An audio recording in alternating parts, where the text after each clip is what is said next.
Sir ഒരു പരാതിയൊക്കെ ഉന്നയിച്ചൊരു DGP ഒക്കെ ചെയ്തു ഈ സാമ്പത്തിക ഇടപാടുകളെ കുറിച്ചൊക്കെ അന്വേഷിക്കണം, ദുരൂഹതയുണ്ടെന്നേ. അപ്പോൾ അന്വേഷണ ഉദ്യോഗസ്ഥരൊക്കെ പറയുന്നു അത്തരത്തിലുള്ള കാര്യങ്ങളൊക്കെ അന്വേഷിച്ചു, അതിൽ അത്തരത്തിലുള്ള ഒരു ദുരൂഹതയും കാണാൻ വാർത്ത ശരിയാണെന്ന് എനിക്ക് തോന്നുന്നില്ല. കാരണം ദുരൂഹത ഉണ്ടെന്നാണ് എനിക്കിപ്പോഴും തോന്നുന്നത്. അത് അവർ ഇല്ലയെന്ന് പറഞ്ഞാൽ നമുക്ക് എന്ത് ചെയ്യാൻ പറ്റും? പോലീസ് സാധാരണ അപ്പോഴപ്പോഴ് ഉള്ള വിവരങ്ങൾ എന്നെ അറിയിക്കണമെന്ന് അന്വേഷണ ഉദ്യോഗസ്ഥനോട് DGP അന്ന് പറഞ്ഞിരുന്നു. ഇതേവരെ ഒന്നും എന്നെ ആരും കോണ്ടാക്ട് ചെയ്യുകയോ അല്ലെങ്കിൽ ഒരു സ്റ്റേറ്റ്മെൻ്റ് എടുക്കുകയോ ഒന്നും ചെയ്തിട്ടൊന്നുമില്ല. പിന്നെ അവരിപ്പോൾ പറഞ്ഞപ്പോൾ എന്ത് ചെയ്യാൻ പറ്റും? എനിക്ക് ദുരൂഹത ഇപ്പോഴും ഉണ്ട്. കാരണം ഇപ്പോൾ അവർ ഒരു ഡോക്യുമെൻ്റ് അനുസരിച്ചുള്ള പൈസ മാത്രമായിരിക്കും ഇപ്പോൾ ഇവരോട് പറഞ്ഞത്, പോലീസിനോട് പറഞ്ഞത്. പോലീസിനോട് പറയാത്ത ട്രാൻസാക്ഷൻസ് എത്രയുണ്ടെന്നുള്ളതിനെക്കുറിച്ചൊന്നും നമുക്ക് അറിഞ്ഞുകൂടാ. പോലീസിന് കിട്ടിയ വിവരങ്ങൾ അവരുടെ ആ ഡോക്യുമെൻറ്റും ഇതനുസരിച്ച് ഉള്ള വിവരങ്ങളായിരിക്കും അവർ പറഞ്ഞത്. അത് പോലീസിനെ കുറ്റം പറഞ്ഞിട്ട് കാര്യമില്ല. കാരണം അവർക്ക് ഡോക്യുമെൻ്റ് അനുസരിച്ചല്ലേ ചെയ്യാൻ പറ്റുള്ളൂ. അതല്ലാതെ ഉണ്ടെന്നുള്ളതാണ് ഞാൻ ധരിച്ചിരിക്കുന്നത്. എന്നോടും പറഞ്ഞിട്ടുണ്ട്. അതുകൂടാതെ അവിടെ ഒരു 50 സെൻറ്റ് സ്ഥലവും ചെർപ്പളശ്ശേരിയിലൊക്കെ വാങ്ങിയിട്ടുണ്ടെന്ന് അവൻ എന്നോട് പറഞ്ഞിട്ടുണ്ട്. സ്റ്റീഫനോടും പറഞ്ഞിട്ടുണ്ടെന്ന് തോന്നുന്നു. അതുപോലെ പലരോടും പറഞ്ഞിട്ടുണ്ട്. ഒന്നും ഇതൊന്നും കാണാനൊന്നുമില്ല. ഇപ്പം ഇല്ലെന്നാണ് പറയണത്. എന്തൊക്കെ നമുക്കിപ്പോൾ ഒന്നും അറിഞ്ഞുകൂടാ. ഏതായാലും എൻ്റെ മോൻ മരിച്ചുപോയി. അതിനകത്ത് എനിക്കിപ്പോഴും ദുരൂഹതയുണ്ട്.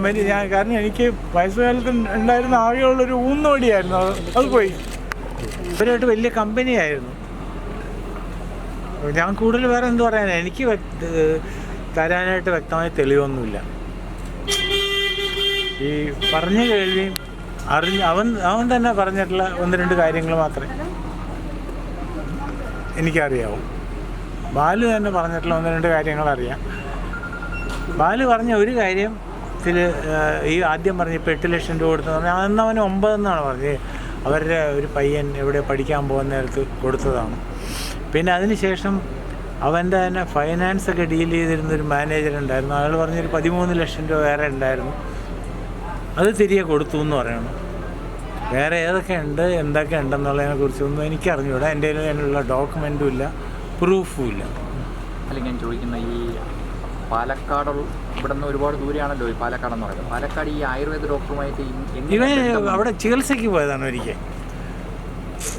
ഈ സ്പോണ്ടിലൈറ്റിസ് എന്ന് പറഞ്ഞുകൊണ്ട് സ്പോണ്ടിലൈറ്റിസോ എന്തോ സംതിങ് ലൈക്ക് ദാറ്റ്, അതിൻ്റെ ഒരു അസുഖത്തിന് വേണ്ടി പോയതാണ്. കുറേ നാൾ അവിടെ കിടന്ന് ചികിത്സിച്ച് അവർ ഫ്രണ്ട്സായി. പിന്നെ സ്ഥിരമായിട്ട് അവിടെ താമസിക്കാൻ തുടങ്ങി. അവിടെ ഇടയ്ക്ക് എപ്പോഴും ഇല്ല, ഇടയ്ക്കിടയ്ക്ക് 1 മാസം 2 മാസം. അപ്പോൾ അതൊരു ചെറിയൊരു ഹോസ്പിറ്റൽ പോലെയായിരുന്നു. അപ്പോൾ എൻ്റെ അനിയൻ അവിടെ SBTയിൽ SBIയുടെ ഡെപ്യൂട്ടി ജനറൽ മാനേജറായിരുന്നു ആ ഏരിയയിൽ. ഇപ്പോഴും അതെ. ഇപ്പോൾ അവൻ അവിടെ നിന്ന് മാറി എറണാകുളത്ത് വന്നു. അവനൊരു 1.5 കോടി രൂപ അന്ന് ഇവർക്ക് ലോൺ കൊടുത്തു എന്നാണ് പറയണത്, ഇത് ഡെവലപ്പ് ചെയ്യാൻ വേണ്ടി. അത് ഈ ബാലു പറഞ്ഞിട്ടാണ് കൊടുത്തതെന്നാണ് അവൻ എന്നോട് പറഞ്ഞത്. എൻ്റെ അനിയൻ, നേരെ അനിയൻ. അതിന് ശേഷം അവിടെ ഒരു ഇതൊക്കെ പണിത്, അപ്പോൾ ഇവന് വേണ്ടി ഒരു റൂം വരെ അവിടെ ശരിയാക്കി കൊടുത്തിട്ടുണ്ടെന്നാണ് എൻ്റെ അനിയൻ പറഞ്ഞത്. ഞാനവിടെ പോയിട്ടില്ല ഇതുവരെ. അങ്ങനെ അവരവിടെ ഇതൊക്കെ പറയണു. ഇല്ല ഇപ്പോൾ ഇതൊക്കെ എത്രത്തോളം ശരിയാണ്, ലോൺ കൊടുത്തെന്നുള്ള ശരിയാണ്. അതിന് ശേഷം ഇവൻ്റെ ഒരു വലിയ ഇൻവെസ്റ്റ്മെൻറ്റ് അവിടെ ഉണ്ടെന്നുള്ളതാണ് ഞാൻ വേറെ വഴിക്ക് അറിഞ്ഞത്. സത്യമാണോ അല്ല എന്നൊക്കെ ചോദിച്ചാൽ ഡോക്യുമെൻ്റൊന്നും എൻ്റെ കയ്യിലില്ല. ഇങ്ങനെയൊക്കെ പറയുന്നു. ശരിയാണോ ഒന്നും അറിഞ്ഞില്ല. അവരല്ല എന്ന് പറയണം, അല്ലെങ്കിൽ അല്ല, അത്ര തന്നെ. കാരണം ഡോക്യുമെൻ്റ് ഇല്ലെങ്കിൽ ഇല്ല, അത്രയല്ലേ ഉള്ളൂ. ഇപ്പം ഞാൻ നിങ്ങളുടെ നിന്ന് രൂപ വാങ്ങിച്ചിട്ടുണ്ടെന്ന് പറയുകയാണ്. അത് വാങ്ങിച്ചൊന്ന് തെളിയിക്കാൻ നിങ്ങളുടെ കയ്യിലൊന്നും ഇല്ലെങ്കിൽ പിന്നെ ഞാൻ വാങ്ങിച്ചിട്ടില്ല തന്നെ. വിട്ടത് അത് അവർ തന്നെയാണ്. കാരണം അവനെ നന്നാക്കാൻ വേണ്ടി വിട്ടതാണ് എന്ന് ഈ ബാലു തന്നെ എന്നോട് പറഞ്ഞു. കാരണം ഞാൻ അന്ന് എൻ്റെ മോളെയും കൊണ്ട്, എൻ്റെ മോൾക്ക് സുഖമില്ല, സ്ഥിരം സുഖമില്ലാത്തൊരു കുട്ടിയാണ്. SK ആശുപത്രിയിൽ കിടക്കുന്ന സമയത്ത് വന്നപ്പോൾ അവൻ എന്നെ ഇവനെ പരിചയപ്പെടുത്തിയിട്ട് പറഞ്ഞ് ഇവനെ നന്നാക്കാൻ വേണ്ടി എൻ്റെ അടുത്ത് വിട്ടിരിക്കുകയാണ്. കുറേശ്ശെ ഡ്രൈവിങ് അറിയാം, ഇവനെ കൊണ്ട് നടക്കാം. അപ്പം അങ്ങനെ കൊണ്ട് നടന്നതാണ്. ഇവനെ അത്ര നല്ല ഡ്രൈവറൊന്നും അല്ല എന്നാണ് തോന്നണേ. മാത്രമല്ല അവൻ്റെ പേരിൽ എന്തോ ക്രിമിനൽ കേസൊക്കെ ഉണ്ടെന്ന് പിന്നീട് അറിഞ്ഞു. മാത്രമല്ല അവനെന്തോ കൊട്ടേഷൻ ഏർപ്പാടും ഉണ്ടാക്കണമെന്നൊക്കെയാണ് ആളുകൾ അവിടെ അന്വേഷിച്ചപ്പോൾ പറഞ്ഞത്. പല പോലീസ് സ്റ്റേഷനും ഇവിടുത്തെ ടി വിയിൽ വന്ന 2 കേസ് 3 കേസെന്നാണ്. അവിടെ അന്വേഷിച്ചപ്പോൾ 5-8 കേസുകളുണ്ടെന്നാണ് ഞാൻ അറിഞ്ഞത്. അപ്പം ഇത് യഥാർത്ഥത്തിൽ അവനെ കൊന്നതാണോ, ഇവിടെയുള്ള ഫ്രണ്ട്സിനൊക്കെ അറിയാം എൻജിനീയർഡ് ആക്സിഡൻ്റ് ആണ് എന്ന് എനിക്ക് തോന്നി അന്ന് ആ സമയത്ത്. മനഃപൂർവ്വം ഉണ്ടാക്കിയ ഒരു ആക്സിഡൻറ്റ്. കാരണം അതിൻ്റെ ഡൈനാമിക്സ് ഒക്കെ ശരിക്കും പഠിച്ചതിന് ശേഷം, കാരണം അവിടെ അതിനകത്ത് ഉണ്ടായിരുന്ന അവൻ്റെ കാലിന് മാത്രമേ ഇത് പറ്റിയിട്ടുള്ളൂ. ആരുടെ? ഈ ഡ്രൈവറുടെ കൂടെ ഉണ്ടായിരുന്ന ലക്ഷ്മിക്കും അത്രേ പറ്റുള്ളൂ. പക്ഷെ കുഞ്ഞ് മരിച്ചുപോയി, ഇവനും മരിച്ചുപോയി. അങ്ങനെയൊക്കെ വരുമ്പോഴേ യഥാർത്ഥ സത്യം എന്താണ് എന്നൊക്കെ ഉള്ളത് ദൈവത്തിന് അറിയാം, എനിക്ക് അറിഞ്ഞൂടാ. ഇങ്ങനെ ചില സംശയങ്ങളൊക്കെ നമുക്ക് വരുന്നു സാധാരണഗതിയിൽ. അതും പ്രത്യേകിച്ച് ഒരിക്കലും നികത്താനാവാത്ത ഒരു നഷ്ടം വന്ന് എനിക്ക് അങ്ങനെ തോന്നിയതായിരിക്കാം.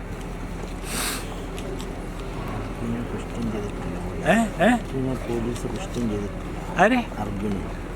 അതറിഞ്ഞൂടാ, ചെയ്തിട്ടില്ല എന്നാ തോന്നുന്നത്. അതായത് വിവരങ്ങളൊക്കെ അപ്പോഴപ്പോഴും അറിയിക്കണമെന്ന് DGP അന്ന് ഒരിക്കൽ പറഞ്ഞിരുന്നു. ഞങ്ങൾ ഒരു മീറ്റിംഗ് പോലെ കൂടിയിട്ട് ആരും ഒന്നും അറിയിച്ചിട്ടില്ല.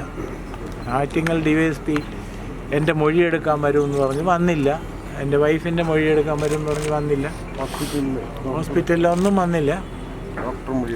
പിന്നെ ഈ ആയുർവേദ റിസോർട്ടിലെ ആ സ്ത്രീ എന്ന് പറഞ്ഞാൽ അവർ ഹോസ്പിറ്റലിൽ നിന്ന് ഡിസ്ചാർജ് ആയതിന് ശേഷം, എൻ്റെ മരുമോൾ ഡിസ്ചാർജ് ആയതിന് ശേഷം എൻ്റെ മോൻ വെച്ച വീട്ടിൽ അവിടെ 1-2 മാസം അവരെ കൂടെ താമസിച്ചിരുന്നു. ഒരിക്കൽ ഞാനവിടെ ചെന്ന് അവളുടെ അമ്മോട് ചോദിച്ചു, ഈ സ്ത്രീ എന്തിനാണ് ഇവിടെ താമസിക്കണമെന്ന്. അന്ന് ചെറിയൊരു വഴക്കൊക്കെ നടന്ന് അവർ പോയി, പിന്നെ വന്നിട്ടില്ല എന്ന് തോന്നുന്നു. എനിക്ക് അതായത് ആ സ്ത്രീയിൽ ഒരു വിശ്വാസമില്ല. അവർ ശരിയായ ഒരു ഇതാണെന്ന് എനിക്ക് തോന്നിയിട്ടില്ല. ഡോക്ടറുടെ ഭാര്യയല്ല, വാസ്തവത്തിൽ ഡോക്ടറല്ല ഇതിനകത്ത് ഇൻവോൾവ്, അവരാണ്, ആ സ്ത്രീയാണ് എല്ലാ കാര്യത്തിലും. ഡോക്ടറുടെ ആ റിസോർട്ടിൽ തന്നെ ഉള്ളതാണ്.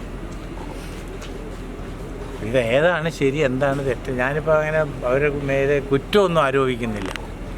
ഇങ്ങനെ ചില സംശയങ്ങളുണ്ട്, ദുരൂഹതയുണ്ട്. അത് എഴുതി ഞാൻ പോലീസിന് കൊടുത്തിട്ടുണ്ട്. പോലീസ് അത് അന്വേഷിക്കുന്നു. ഇനിയിപ്പോൾ ഞാനതൊരു ഹൈ ലെവൽ എൻക്വയറി, ഒരു IPS ഓഫീസറെ കൊണ്ടോ അല്ലെങ്കിൽ ആ രീതിയിലൊരു എൻക്വയറി നടത്തണമെന്ന് ആവശ്യപ്പെട്ട് വീണ്ടും ഒരു അപേക്ഷ കൊടുത്തിട്ടുണ്ട്. അത് അവരുടെ പരിഗണനയിലാണ്. തീരുമാനമൊന്നും എടുത്തിട്ടില്ല.